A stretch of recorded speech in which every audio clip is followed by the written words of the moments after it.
My name is Jenkner. I'm with Moxa Europe. I'm a business development manager dedicated for the core vertical market.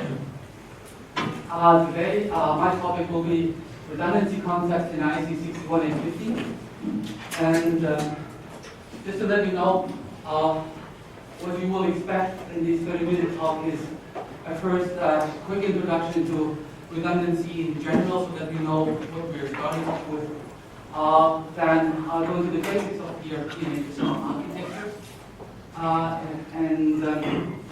Eventually, I would like to give you a heads up on a little pitfall that you may that may occur if you look into those architectures, because they're actually so beautiful. And eventually, there's an outlook on a proposal how to deal with redundancy monitoring networks. A quick start, just to let you know the well-known difference actually between path and device redundancy. If you have a single path, a single link, maybe even only between two switches or two nodes, if this one breaks, you're gone, obviously. The classical ways to compensate this is adding other links, and you'll see a quick roundup later on the classical protocols which are used for that. This doesn't help if you have, even if you have two links, but if you have a device down, which is for a power failure or any issue not working, two paths don't help basically. So the idea is to have, of course, another device in here. Now, if you look into this graph, you'll figure out that in this case it would work if this device would fail either. Okay? But it's more like considered as an icon to illustrate what we're going to see later on with PRP and HSR. Just take away, if we talk about redundancy in networks, we have to consider what kind of redundancy are we up against, or what do we cover, what kind of failure can we cover with redundancy. That is a major difference between PRP and HSR. But before I go into this, let me give you a quick recap on those link recovery protocols which are on the market, sorted actually by recovery time. You all know the rapid spanning tree protocol, which is actually a protocol which is supposed to create as it says, an Ethernet conform type of connectivity based on a physical mesh. So if you have switches which are linked to each other physically, and if you put them into a mesh network, that wouldn't really work. So this protocol basically creates a tree depending on different parameters and ensuring that you don't have loops in there. This protocol, which is basically a very general one, is very often, I would say, used for a single purpose, and that is also just creating redundancy based on ring topologies. And this is the reason why there is a couple of ring type redundancy protocols being developed over the years. As I'm with Moxa, of course, I'm presenting to you the Moxa version of those rings, but you do know that Hirschman has hyperring, and there is even a standard for this as well. However, you see already the advantage here. The recovery time, which can go up to seconds, is way lower in those rings. They are specialized. You have only a budget of one link to compensate. Okay, so they're quite fast and they're quite cost effective. However, the downside is that most of them are proprietary, and most of customers will have to decide if they want to go with this proprietary protocol or not. This is not the case for actually what I'm going to talk today about those protocols in IEC 61850, PRP and HSR. They're fully standardized, and they are high-performing protocols with what is called a 0 millisecond recovery time. Okay. Before I tell you the mechanism, let's go back into those ring protocols to understand what recovery time is about. This is a simple ring protocol. You see three switches, and they are linked to each other physically with physical links, which doesn't say that all those paths are enabled. As you know, you are not allowed to have a logical ring, so there's one link intentionally disabled. This is the spare link. and there is one switch in here which is controlling the activity of that link. Disable just actually means that data traffic is not allowed to go through here, but there are tiny little packets running all the time, sent by the master, received by the master, to check if the ring is healthy. Okay? If those packets don't come through, okay, one of those two links are probably down. And if the master switch discovers that, he will immediately enable this link. So a topology which used to look like A, B, C will turn into a topology B, A, C. And that's why these structures are pretty fast. Just note that this is not, you're not linked to, or not limited actually, to simple ring structures. Modern type of topologies like topochain enable you to add multiple rings inside other rings, and you can even attach chains, that's how we call them, which are not complete rings, like C-type rings, attached to rings or even other chains. So eventually you can create networks that look like a foam of bubbles and that resemble very much mesh-type networks, though they do not use the slow RSTP protocol, but high-speed ring recovery protocols. So this is what we talk about recovery time. Now, PRP HSR has been marketed over the years as a 0 millisecond recovery time. And the funny thing about that is there's nothing to recover. If something breaks in an HSR-PRP network, nobody ever does any recovery. The simple trick is, that's why it's called redundancy, is you run a fully redundant system, basically, and you have to ensure if something breaks down, someone has to go there and fix it, okay? But the beauty is, PRP and HSR manage redundant topologies. There have been dual networks all across the board everywhere, and so it's not really rocket science to come up with redundant and dual networks. The key message or the key part of PRP HSR is like the difference between you running a car with a spare tire. If you have a car with 4 tires and typically a spare tire in your trunk, if you have an issue with if you get a flat tire, you stop and then you swap the tire, okay? This is quite a long recovery time. In PRP HSR, you basically consider a car that has 5 tires being utilized all the time, though it's only running on 4 tires. Mechanically, this is kind of hard to imagine, but that would be a car that would permanently swap in the spare tire. And that's how PRP and HSR work. So let's look into PRP. PRP is based on 2 networks, and they're called, according to the standard, LAN A and LAN B. And let me introduce you to the nomenclature of PRP. This is a single attached node. That's a networks people word for IEDs. A source which has just a single Ethernet connection. And in this case, a redundancy box enables this device to participate in a PRP network. So what it does basically is, if there's a packet to be sent from the source to the destination, the frame is simply duplicated here and sent through 2 networks. At the end, you see here, it will be received in the destination, even if one packet is being lost. So you can consider that in the regular case, I'm sorry that this animation is a bit quicker than I can talk. Typically, if both networks are perfectly running, you will have 2 packets running through, one here and one there, and they will be collected here, and the redundant packet will be just discarded.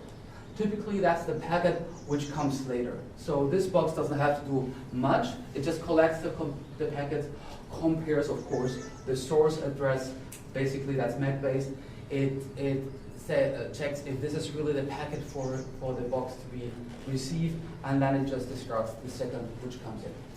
Very simple. So some things to consider, of course. You can imagine that if this whole network is down, this still runs, okay? And the key point here is that the receiver doesn't see anything. PRP and HSR look like black boxes, okay? And that's why the marketing term of zero recovery time comes in. This guy doesn't even know, and that's the great pitfall actually, that a whole network is down, because behind this redundancy box there's no information anymore which packet or which of the duplicates have been used. Right, some comments on PRP, because that's a very important part of the nature of PRP, because at the end I would like to give you a feeling of when to use HSR and when to use PRP. The standard for PRP says those two networks, of course, must not be connected to each other except for redundancy boxes. That's obvious.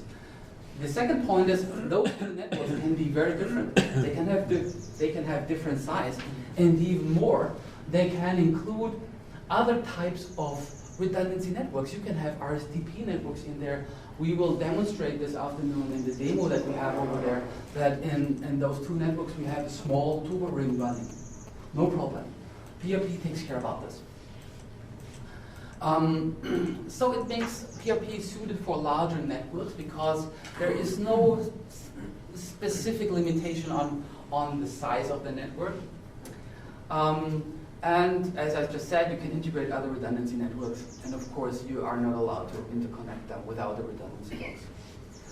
So what's it all about? It's buying a good and expensive car, because what you do is just you duplicate an existing network if you don't have it already. So that's quite a huge invest. If you want to have this type of high path and device redundancy, you just buy another network. It's as simple as this, and PRP is managing those two networks. This is not the case with HSR. HSR is more efficiently using existing hardware, because HSR is basically just making use of one ring. Again, we have participants like a source and a destination, and you want to send a frame again from the source to the destination. And as you can see here, the duplicate packets are sent in counterclock and in clockwise direction through the network. So the first thing that you will already realize is this ring will be loaded double, okay, in contrast to existing ring topologies. And even though the destination is here, the duplicate packet will not be removed here. The duplicate, each packet has to run through the whole ring, so it's not going to be used in any of the other devices. Okay? That makes it simple to process those frames, but of course creates a load of an HSR ring. So you can just keep in mind, HSR rings, your net throughput is half of the physical or the capacity of the ring, because you're loading this twice. So again, the same thing. Now, what's happening in case of failures? There is kind of a bit of limited redundancy. You imagine, if anything, what happens if one of those redundancy boxes or IEDs, which are already enabled for HSR maybe, go down, you will cut off a part of the ring, okay? Not just the one which is attached to it, but you will cut off a part of it. And just imagine what will happen, where and when this will occur. You have kind of limited capacity for redundancy. You do have device redundancy, you do have path redundancy as well. Another topic to mention, which is very important for HSR to consider, is the limited network size, okay?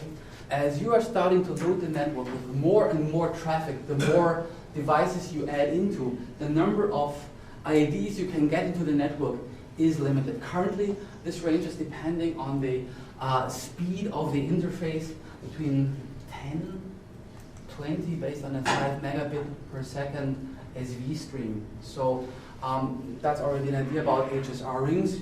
Consider them as local entities to provide local redundancy, in contrast to PRP. Another limitation is that only HSR nodes are allowed. So don't even think about adding a switch into that and just adding another network. This is not possible. HSR rings are very small entities which are not supposed to be intersected by any other network topology. Okay? And I think now you can already guess where we're going to go now, because if you have two protocols that provide seamless recovery, boundless communication, there is a space for each of it. Okay, it's not a redundant set of redundant protocols. They have their own space to work for, and that's what I'm going to show you in the next part.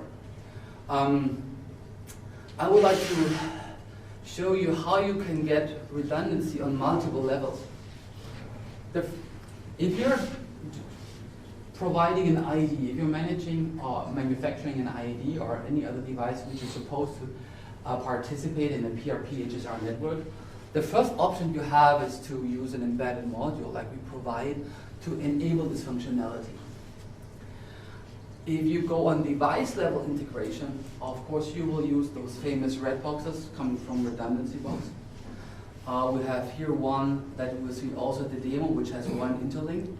And we will showcase you today the world's first rack mount redundancy box with up to 24 interlink on a modular basis. You can imagine that between here and there will be a lot of scalability. And scalability in terms of number of interlinks is a key point if you look into a balance between reliability and cost effectiveness. Eventually, you will always have in substations a high level end device. You're not talking just IEDs only. Those devices should be like also maybe GPS and master clocks inserted into PRP networks, and there we go with an embedded computer that you can also see, which has an integrated PCIe based PRP HSR card, which does the PRP and HSR stack on a hardware level. So how do we work with those devices? As I said, if you have an embedded module, you add it into a single attached node and you turn it into a dual attached node. The other way is to add the redundancy box, and you will, if you look into reliability, you will see that there is a small but important difference in doing so. I will not touch this now. So you can enable PRP HSR. You have increased design-in efforts, but, and that's actually the point, you have minimized points of failure because you don't have an interlink. The interlink is reduced to the small lanes on the PCB. You don't have an additional power supply, and you're getting closer. You're getting closer your PRP HSR network to the real source of data. We provide a full gigabit embedded module. All our devices have full gigabit interfaces. Now here comes the redundancy box. Well, that can do what it's supposed to do, PRP networks, HSR networks, and then it can work in coupling and quad box mode, something that actually is the real thing about PRP HSR. Coupling to me is the most beautiful feature of those two protocols because it eventually helps you to combine them in a scalable and efficient way. But I'll tell you later. So you can integrate single attached nodes on device level in contrast to the embedded module. Now, just to mention this, we wanted to make it very easy, and if you look into the web GUI of our device, you just click on a pull-down menu to swap between PRP, HSR, coupling mode, and quad box mode, so you don't have to swap firmwares, you just use one device. And you, of course, you benefit from gigabit speed, and as you remember maybe, HSR-Rings, they are limited by the bandwidth of the overall ring, and therefore a gigabit speed interface is certainly very helpful. Another topic that you will see later is also that what I'm going to go into now is that it supports RSTP. Why that? The reason for that is there are existing RSTP chains or rings in substations, and as if you want to do refurbishment, we don't expect you to throw away all your existing RSTP architectures. What you can do with our red boxes is, if they are part of an HSR ring, you can add an RSTP chain to it. It's called dual homing because this chain doesn't have to end at the same switch. It can end at a different switch. Now, here comes just graphically what I was just mentioning before. There is a way to balance costs versus reliability. This box is not really cheap. You really have to pay something for that, and sometimes the cost of that box comes close to the value of this device. That's kind of a downside. So what you can do is you scale up the box and say you have more interlinks. So you enable multiple single attached nodes to the same network. So you can, for each node, have the same redundancy features. Okay. But of course, you have to be aware, in this case, this box becomes more kind of a critical node. If this box goes down, not only one ID goes down, but all the attached IDs. That's just the nature of the business, okay? But it opens you a space to scale as you like between cost and reliability. And of course, you can imagine that this box is very much created to have a high MTBF, any kind of redundancy mechanism in terms of power supply, for example, and temperature range to be not the gating factor in terms of reliability. So here's the full picture. You can scale and integrate a full range of ID integration using RSTP rings, classical one-to-one single attached node, scaling it if you have multiple interlinks, and of course integrating an embedded module for this. But as you see, I was just talking about HSR right now. So here comes actually the real beauty, and this is adding PRP and HSR together. And this is done by setting two boxes which are part of the HSR ring into coupling mode so that they can connect to LAN A and LAN B of the PRP network. Maybe you take a second and you wonder why you take two boxes, because eventually you could use one box with an interlink and then have another red box on top of it, adding it again to a PRP network. But that, of course, would create a single point of failures because you have just one interlink path connecting two redundancy networks. And this is why coupling architecture has been developed. You have two consistently redundant boxes for a path that goes from this device up to the station computer. Now, what can you do with those kind of structures? What I call this is I think this is a vertical integration. If you look into substations, you go from the station level down to the bay level on a vertical layer. And the reason why I talk about vertical integration is because you will see that scalability will happen on a horizontal layer. And that's how it works. 5 minutes. Thank you. Scalability happens by adding multiple HSR rings to the PRP network. Okay? So you can simply attach, as if you would attach another single attached node, more HSR rings to this network. And that's, honestly speaking, the recommended way from our side to use scalability and coupling mode. Just to let you know, this also would be possible if you would add another HSR ring through coupling mode to an existing HSR ring, also possible. You will have to deploy 4 red boxes combined to each other. That's why it's called the quad box mode. But be aware, the whole performance of those rings depends on the total number of participants, because the traffic from this device will go through this whole ring until it is able to come up on the station level. So it works, but we think it's kind of a emergency type of usage if you are not able to connect an additional HSR ring to the PRP network, or if there is no PRP network at all. So these are the architectures that, and I think, I hope I convinced you that combining PRP and HSR is basically the best way to work with those protocols. If you use PRP by itself, it's fine, HSR as well, but if you want to be scalable, PRP HSR coupling is the way to go. Now, let me quickly, in the last minutes, go through the fact that I mentioned before. PRP HSR are black boxes. If you talk from one single attached node to the other, the whole network is a black box. But what happens if you look into the details of it? Basically, those boxes don't know that the packet just runs across path A. If path A breaks, they will figure out that actually path B is not a sane path. It's not a healthy path. It has just 60% success rate, maybe due to a degraded fiber cable. So what to do? The key point is preventive maintenance of this redundant path is necessary. You need to know the pressure of your spare tire. Otherwise, you can save the cost for it. Okay, leave it at home. And there is a couple of hardware topics you can do on an interface level to manage the healthiness of fibers. That's well known in IT industry. But does PRP HSR help for this? And yes, that's the case.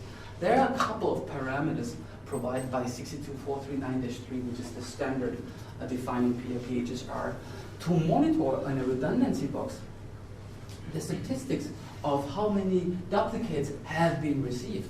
Because if you don't receive from path B for a long time any duplicate, the likelihood is very high that this network is down, right? So what we propose is to look into this data, and as this can be a lot of data because you have a lot of redundancy nodes in the network, and you're not able to look into SNMP-based counters, we propose to have this being managed by middleware running on embedded computers. But that's just an outlook. What I want to go into is just, I mentioned already SNMP. This is typically the language that redundancy boxes talk. These parameters are defined by SNMP. So if you have a SCADA system, that's all fine if you work in the classical IT world, but most of the power stations work with power SCADA systems. And there was a discussion obviously yesterday about using SNMP here, but the classical language of retrieving status information in substations is still an MMS. Well, so how do you bridge this if IEDs talk MMS and your redundancy network needs to be monitored by SNMP? Well, very simple. There are two ways actually. One way is you just convert this. You use again a middleware layer where you have an SNMP client that converts this to an MMS server, and you have your power SCADA just talking to the MMS server. Of course, this server is retrieving classical MMS information from IEDs, and it's merging basically like two worlds into one. The other way, and that's what you will see in the demo later this afternoon as well, is just make those guys talk MMS as well. So we have integrated MMS servers into our redundancy boxes in most of our switches. Okay, you will see this in the power SCADA system that Copper Data provided. Then you will see in the afternoon how we can monitor the healthiness and the redundancy status of a network. And that's how we think the whole network should look like in the future. There shall be only one power SCADA system for the ease of operation, and it will not be able only to monitor the real electric data, but also of course, the status of the network. So that's my summary. Perfect timing. Thank you for giving me the hint. Okay. Are you done? Okay. Just wrap it up. Okay. We think PRP HSR, though it's still quite some invest, is a future way for vendor-independent redundancy with ultimate recovery performance with a beautiful sentence. We see this not just happening in power. We like that the power market is driving this, but other markets like this as well. We think, if you think about PRP, HSR, consider to combine them because that creates the ultimate power of these architectures. And eventually, don't forget, if you have this real nice spare tire, ensure that you watch how it's working. Thank you.